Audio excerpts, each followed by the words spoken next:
Welcome to the CouchGM podcast, part of this Couch Scouts family of podcasts. A GM can't do his job without good scouts, but scouting is only half the battle, folks. I'm your host, Skip Newton. My co-host is Matt Cooper. Matt, how you doing on this fine Wednesday evening? I am doing great. I'm in the middle of a startup draft, which is always fun. We're on week 2 of our new podcast, which is super exciting. And we're reacting to round 2 of the same mock draft that we looked at last week. So that should be a good time.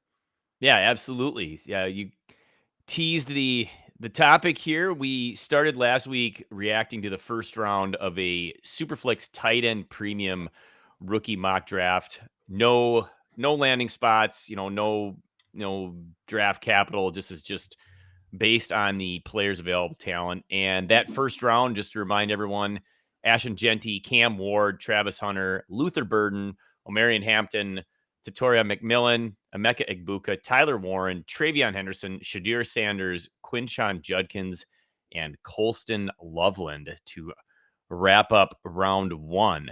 So let's get into round 2. And we had, as probably expected, I think, more running backs in this deep running back class. We've got Brian C. at the 201 taking Caleb Johnson, running back from the University of Iowa. How do you feel about this pick, Matt? I don't like it. I'm going to be completely honest. And I apologize to Brian C., who is a loyal Couch Scouts member. But he needs to go back and listen to that podcast again because we don't love Caleb Johnson here at the brand. I think in a lot of leagues, you're seeing Caleb Johnson go at like the 106. And so he probably felt like, man, this is a steal. He's still here in the second round. I just don't see it with him. I don't think he's a good running back. I think he had a big statistical season this year in a good conference, and that's respectable, and he's got good size. And I think when the offensive line, which did a phenomenal job for him, by the way, opened up big holes, he hit them and ran for a long way. And he's kind of fast for his size, and he can catch it a little bit. He's decent. I'm not saying he's a terrible player, but relative to this class, he's no elusiveness, no lateral quickness. Uh, the receiving profile is just okay. Even as a power back, he's like maybe the fifth best power back in the class because he runs a little bit upright and he's not breaking tackles the way that you would see out of guys like Judkins, Genty, Hampton, uh, Scattaboo, even. So I think he's overrated. I've got him graded lower than like 10 other running backs in the class. I personally feel like Brian C is catching a falling knife here. All right. So a lot of ammo there fired at Caleb Johnson. He he definitely is not my RB5. I don't know what my final rankings are. I still have a lot more of the latter parts of these rookies to analyze, and definitely going to take advantage of the film room here at Couch Scouts. But yeah, this feels a little early for me as well. Mike Anthony, 202, taking the third tight end in this draft, Harold Fannin out of Bowling Green. A couple questions for you, Matt. Is Fannin your tight end 3? And even in a tight end premium, are you taking him as early as the 202? So one, I know Mike Anthony well. He's a great analyst, and I'm not surprised he made this pick. He's told me on air. We actually did a Senior Bowl recap on this very show, and Mike Anthony said that he was Fannin is his tight end too. So I know he felt like he was getting a steal here. He's got him above. I believe it's above Loveland that he has him. I'm not sold yet, but I haven't started. Like, we're still working our way through running backs and wide receivers, and we have not looked at any tight ends in-depth film analysis yet. So I'm going to withhold judgment. I know the numbers are eye-popping, but at Bowling Green, I know he's a little bit undersized, but considered athletic. I heard mixed reviews about his Senior Bowl week. I heard from some that it was a disappointing Senior Bowl week.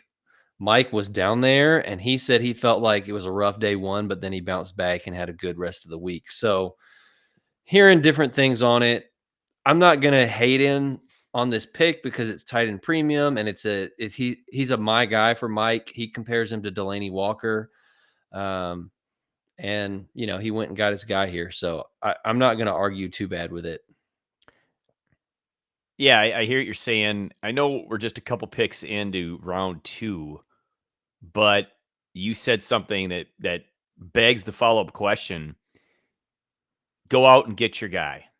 At what point in rookie drafts does that become your strategy where you care less about, okay, this guy should maybe be, a late second round pick, but I love him so much, I'm not going to risk losing him, so I'm going to take him mid second round or something to that effect. At what point Yeah. do you typically start, you know, just get the guy that you love? Who cares if you could have gotten him 6 or 7 picks later, or maybe even a round later? Yeah, I think that's a fair point, and it's a fine dance that you're doing in the rookie draft. I think if I have a decent sample size, like right now, we don't know any ADP, so it's a mock draft. Go get your guy, right? But when you're actually in rookie season, if you're consistently seeing that Fannin doesn't go before like 208, 301, and you really want Fannin and you're on the clock at 202, then yes, you should explore a trade down. Try to pick up some value. At the end of the day, if you can't get that trade down, follow your own rankings. Yep. Don't take somebody you think is worse just because that's what everybody else is doing. So, I mean, if you've researched it, if you have a good process and you trust yourself and you've got good results over years in the rookie draft, or if you're just following the Couch Scouts guide and you trust us, go ahead and pull the trigger. Don't just feel like you have to be a sheep and follow ADP. I like it. I like it. All right, next pick. I love this pick, and this would have been my pick at the beginning of this round. Big Matt, 62 at 203, taking Matthew Golden, wide receiver out of Texas. Your thoughts? Yeah, so Golden is one of the wide receivers that we have not gotten to yet. And I'm a little color me skeptical, shall we say, because I'm hearing from like NFL people like Brugler and others. I think that he's like pretty high up there in their wide receiver rankings, but I have not watched him yet. And as a Devi slash C2C guy, he has like not even been usable for college fantasy football all these years. And so I'm just a little hesitant to like, oh yeah, now this guy that was a big Devi name years ago but hasn't done anything in college is all of a sudden this great NFL wide receiver prospect. Maybe I'm wrong. I reserve the right to change my mind when I actually watch the tape. Obviously, those guys, Brugler and the like, really know what they're doing and have a good eye and are good scouts. So there must be something there. Um, in a vacuum, like right now, without having looked at it, I think I would take his teammate Isaiah Bond ahead of Golden.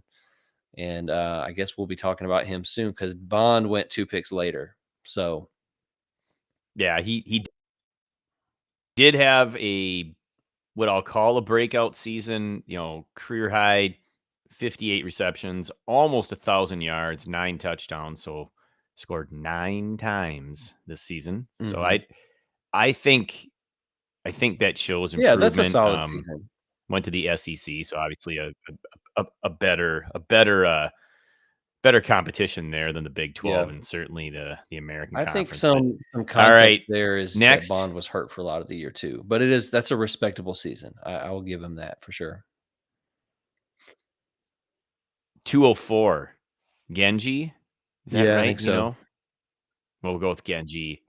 Taking Devin Neal, running back out of Kansas. So that is RB number 6 in this mock Mhm. draft. Devin Neal, a lot of people love him, and I'm a fan too. So I feel like this is about the spot that he's probably going to Mhm. go in a lot of these rookie drafts. So I don't think it's out of line. I think he, according to your review, he should go in front of Caleb Johnson. Mhm. Um, how do you feel about Devin Neal? Are there any other running backs that you like better than him at this point? There are, I'm a huge Scattaboo truther. I've got him pretty highly graded as far as my film grade, and that's if I was taking a running back, that's who I likely would have taken here. Um, I actually mentioned Scattaboo, and we're going to talk about him in a few picks as well because he does go in the second round of this draft. Last week, I teased that there was a player that I had graded higher than Quinshon Judkins that I would rather get in the second round than taking Quinshon Judkins in the first round, and that player was Cam Scattaboo. So for me, I would have been fine taking him here at 204 and felt like that was a value. I do have him ranked a couple points ahead of Devin Neal on the film score. And I actually also have so Devin Neal's up there. I think the only other player I have graded higher than Devin Neal that's still on the board is pulling up my grades real quick. It is Trevor Etienne, which Etienne, everybody's sleeping on him. You don't have to spend 204 on Etienne at this point. So um and Devin Neal seems like a better bet to get draft capital based on what you're hearing from NFL people and stuff. So yeah, I'm fine with it here. It's close. It's only one running back ahead of where I would have taken him probably. So Your yeah. guy. Yep. All right. Isaiah Bond, you said you liked him better than Matthew Golden. He goes here at 205 to Psalm 3303. How do you feel about Bond here? I love it. I mean, I think when you watch the early season Isaiah Bond tape, and it's fair to have a debate because the quality of competition at that point in the season was not as high, although he did it against Michigan too. Um, but before he got hurt, he was dealing with ankle injuries, and even some of the games that he played in late in the season, he was playing through ankle injuries, and he's an athlete, right? So I think that's a factor for Isaiah Bond. And when he was fully healthy at the beginning of the year, he was the clear 1A ahead of Matthew Golden. He was putting up huge stat lines every week, eye popping highlights. All the buzz was, man, this guy's a first round talent. He's going to go in the first round. I think he might be faster than Xavier Worthy was last year. I mean, he is insanely explosive, Ooh, burst that's speed. saying I mean, he something. is so fast. And he's got the twitch laterally to snap off routes and just create tons of separation. He can go up and get a contested catch too. He's a little bit thicker than Xavier Worthy was last year. He's an absolute menace after the catch. Like the upside to me for Isaiah Bond at this point in the draft is tremendous. So I love this pick for some. So he is wide receiver 6 in this mock. Do you have him rated higher than wide receiver 6 at this point? Yeah. So again, I haven't graded Matthew Golden yet, which is makes this a little bit challenging to like say for sure if I would have him ahead of Golden, but if I had to Nope, you draft gotta right lock in now, right now, if I've got to February lock in right now, I'm 19. taking the guy that I've watched film on and I love the film and he was producing ahead of Golden when they were both healthy. So yeah, if I had to take a draft pick right now without getting eyes on Golden, I'm going to bet on the guy that I did watch and that I did love, and that's Isaiah Bond. So Yeah, I'm yeah, saying no one should be locked in at this point. We've got 2 months to to figure it out. So if you had to have me lock in rankings, we'd be in trouble because I am absolutely not ready for that yet. All right. There's this fella named Matt Cooper. Oh, hey, that's you. that's me. 206 took Cam Scadaboo. I don't know how much analysis you need on this player. It feels like you've already I said my spoiled the piece. party there a bit. I did bury the lead a little bit. I will just say that, like, he's a little bit older, he's a little bit on the slow side, shall we say. His lateral quickness is actually very good. Surprised me how good he can move side to side. for being a bigger player, and his contact balance is off the charts. He breaks tackles like nobody's business. I had him at a 9.5 for contact balance in my grading system, which is hard to get that high. He's an extremely patient runner with great vision. He can catch passes too. He's got ideal NFL size. I mean, there's so much that I love about Cam Scatabo. And if he gets the draft capital and he gets a decent landing spot, I'm just all in on this guy. I think he in my film grades, he would have been a first round talent. I'm kind of Oof. waiting because I mean, for one thing, we don't have to spend a first round pick on him right now because that's not his ADP. And for another thing, I'm a little less confident in the draft capital than I am in some of the guys who went round one in this mock draft. But I'm really high on him. I think he's my RB3 in film grade right now. So I'm Wow, up that there. is high. I've got him graded higher than Travion Henderson. Wow, that's spicy. That'll be interesting to see if that holds. When you say he gets the draft capital, the good draft capital, Sure. what are you defining that as? Anywhere in day 2? That's a great question. I think obviously, ideally, if a team spends a second round or better, I'm like pretty confident that they want him to. I mean, you got your rare exceptions of like a Zach Charbonnet where you're like, what were you doing? You already had a guy Right. that you spent a second round on last year. But for the most part, at the running back position in particular, second round or better, I'm like, this guy's their starter. So if he goes second round or better to one of these teams that needs a running back, say a Pittsburgh Steelers or Denver Broncos or somebody, like I'm all in, all aboard. I would spend a first round rookie pick on him. Um, Now, let's say he goes round 3, but it's to one of those teams. I'm still going to be really excited, and I'm going to consider him a huge steal here at the 206. Okay. Um, and if it's day 3, say it's round 4, like we had Bucky Irving last year, his ADP is probably going to fall down to round 3, and I'm still going to be scooping up all the shares Yep. because his ADP is going to be lower. So I think in almost any scenario, unless he's just like 5th round or worse, I'm gonna be pretty bullish on him. All right. So for those of you listening, if you're in a league with Matt, you're going to have to overdraft Cam, and then you can try to trade him later. But that's that's your strategy in the rare case if you're in a league with Matt. We do have to remind everyone this is the number one time of year to join the Couch Scouts family. Of course, it is rookie season. It is also startup season. We do provide league winning analysis and tools to help you dominate your league and build a dynasty. Rookie content is our bread and butter. We release bonus podcasts every week just for members, breaking down some of the biggest sleeper names you need to know. Soon we'll release our 2025 Couch Scouts rookie guide. Last year's was awesome. I used it for all my drafts. Excuse me. Use it for all my drafts. So trust me, that rookie guide is well worth it. Covers over 60 prospects with in-depth film analysis, grades, and pre and post draft rankings. It is the ultimate cheat sheet for dominating your rookie draft. You can get access to all of that and more at couchscouts.com today. It's just $5 a month, people, or you can save 15% with an annual subscription. So be sure to check that out. Let's move on to the last half of the second round. We've got finally quarterback 3, and in this case, it's Jackson Dart. Foz takes him at 207.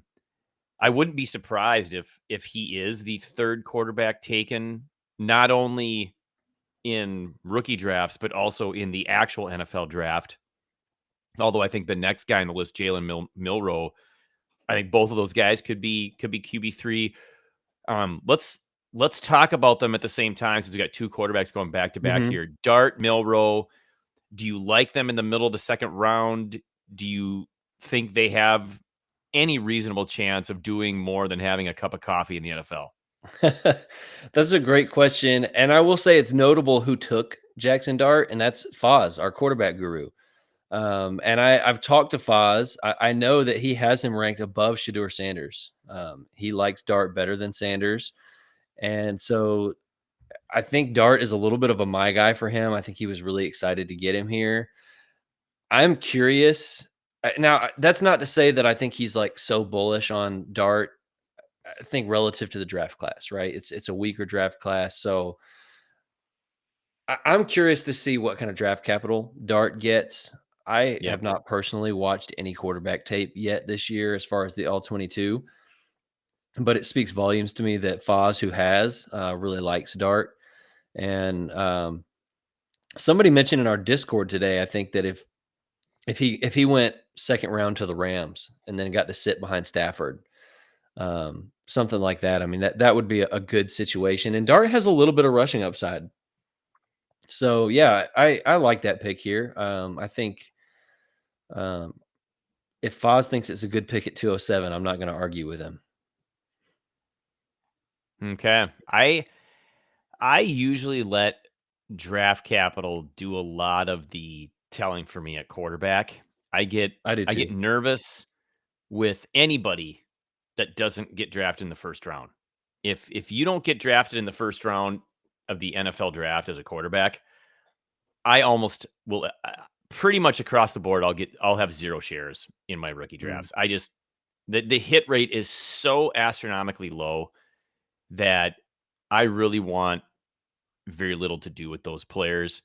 Now, if a team that needs a quarterback, there's a couple scenarios where I'm going to talk about again Dart and Milrow at the same spot. If there's a team that needs a quarterback and passes like early round 1 and takes one round 2, I might mhm. I might consider them around this spot in a super flex draft. You know, Sure. you've got Cleveland as an option, the Giants, Tennessee, just those 3, the Raiders as well, I think are interesting landing Yeah. spots for an early second round quarterback.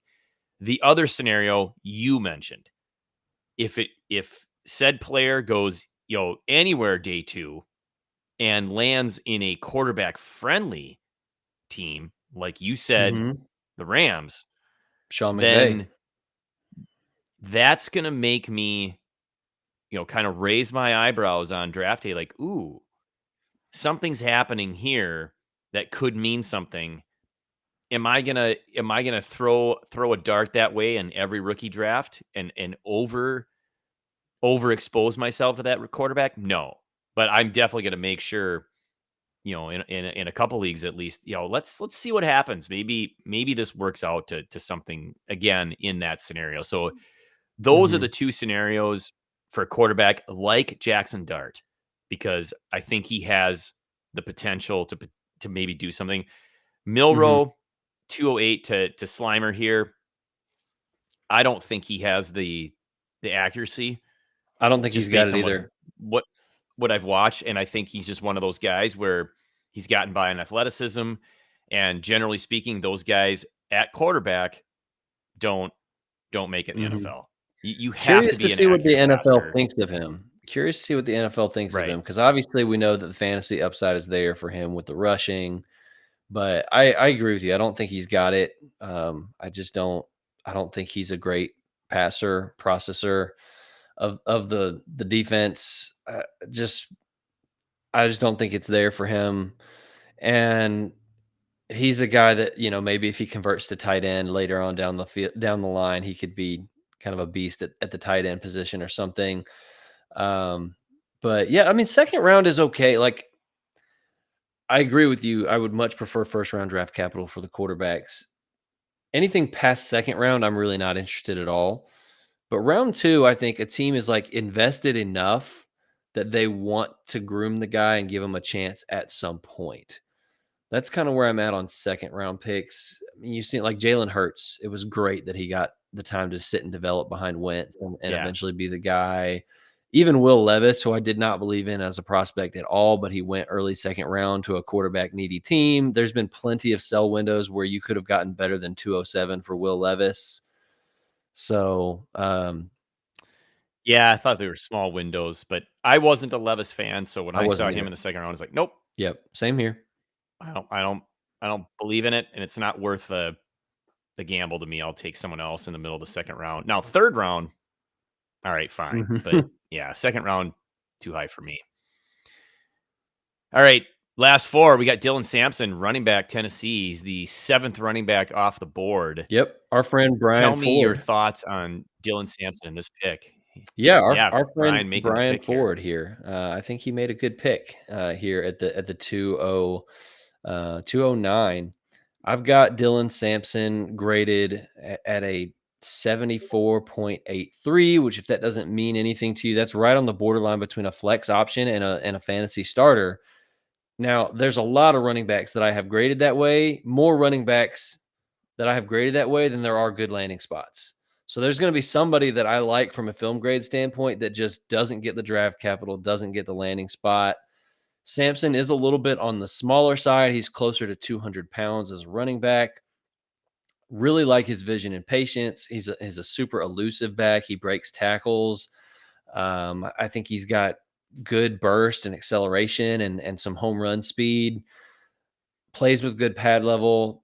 He's not a physical back. There's no power to his game really, and he's not a good pass protector at all. Um, but I think is kind of a complementary. If he's in a thunder and lightning kind of a running back tandem, he's the lightning. I think he's a good player, and I think he probably deserves to go in this range, assuming he gets some decent draft capital. All right. All right. Couple wide receivers next. Rudy Trey Harris, Ole Miss. This guy fits the bill of your typical Ole Miss wide receiver. These are not players that historically have done well in the NFL. How do you feel about Trey Harris? So Trey Harris is another one that I have not yet scouted. Um, there are some traits there, which I think there's a valid discussion to be had about, do physical traits matter if that's all you're hanging your hat on? And I'm not going to sit here and say that's all he's hanging his hat on because I haven't watched the tape. Maybe he's a great route runner. I don't know. I haven't watched. I'm not trying to judge Trey Harris. He's 6'3", 210 pounds, and he's fast. So that alone, I mean, there's going to be dynasty managers that lose their minds over that. He's probably going to have a good combine. The production is there the last 2 years at Ole Miss, even playing through injury. He's had borderline 3,000-yard seasons in a row and had 1,000 yards and 7 touchdowns this year, despite really not playing in that many games. So the production is there in the SEC. He's tall, he's fast. I don't hate the pick here. I'm curious to see when I get into the film and watch with my own eyeballs if he's actually like a good route runner or if he's just one of these tall, fast guys. Because I'm usually out on that archetype.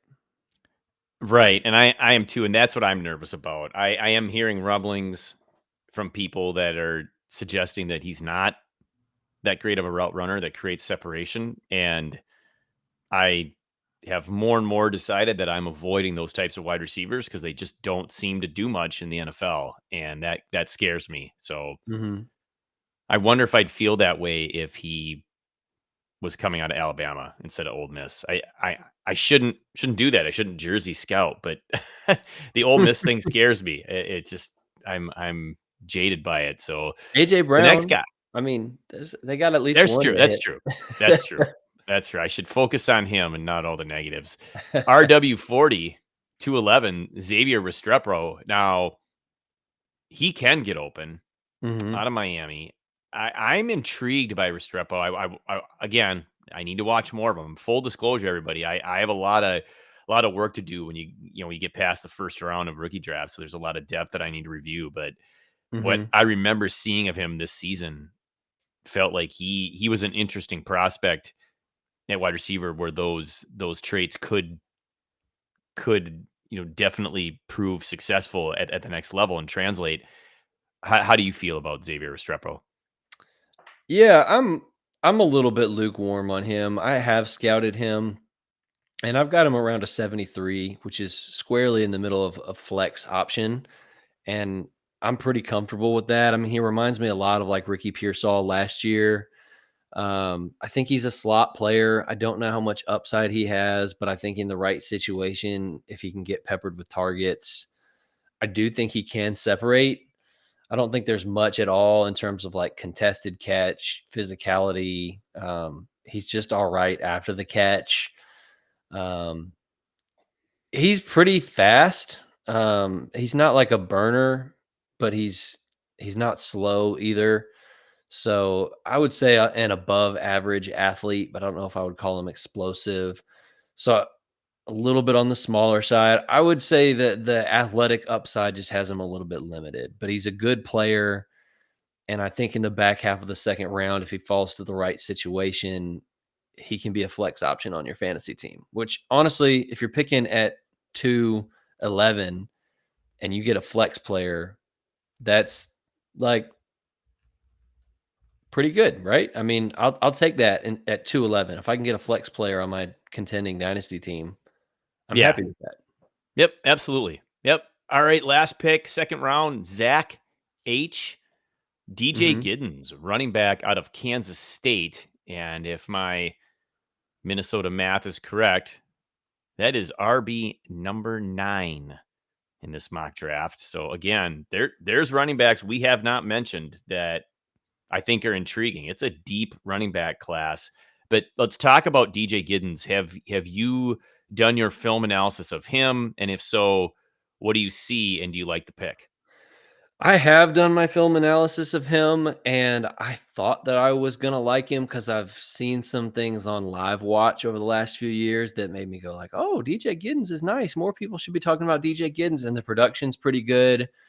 But one of the I think kind of a deal breaker for me is he has no third down. I mean, he's got bricks for hands. There were so many times watching his film that like just even the simplest dump offs just bounced right off of his hands. He's Not not a good, good Bob. no, I mean, not good. He's not a good pass protector. He's not overly athletic. I had him at a 6 for game speed. So he's got good vision. He's decently elusive. He's got balance and can break some tackles. Like he's a savvy runner between the tackles. There are good things about his game. I think he can go be a backup on a team somewhere and produce in short spurts when the guy in front of him gets hurt. I don't think he's talented enough to be a starting running back in the NFL. And there's just so many other good guys in this class that I would have faded DJ Giddens at this point.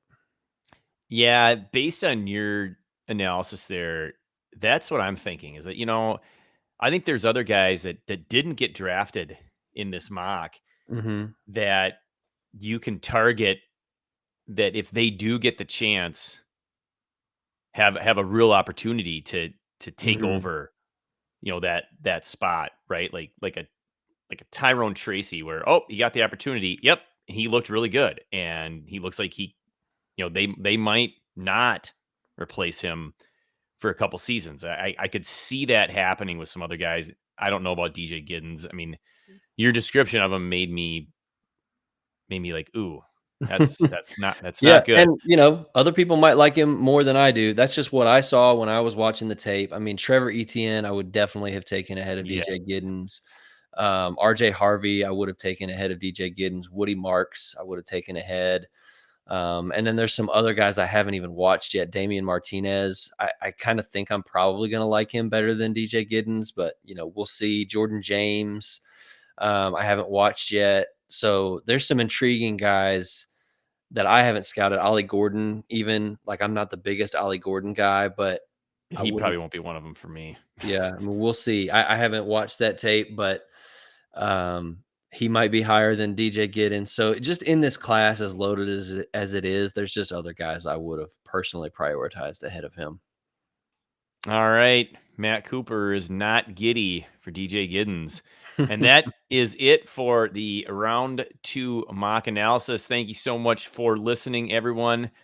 Be sure to check out all of our content once again. Join the Discord, that's free. So be sure to join us there. If you haven't already, please leave us a 5-star review on whichever podcast app that you use. We would really appreciate it. And again, the Discord is not just members only, it's for everyone. So it's a great community, hopping with trade advice, news reactions. Obviously, we're talking rookies. And then in the case of Mr. Matt Cooper, this week, right now, talking about a startup draft. So you can get not only his recommendations, but you're also he can tell you exactly what he's doing and why in a real draft. So not hypothetical. I love that because I think when you're forced to make decisions, it really does show, okay, these are the guys I like, or these are where I like Mhm. the picks compared to that. So I think that's a lot of good advice. So once again, thanks everyone for listening. We'll be back next week with episode 3. Take care, everyone.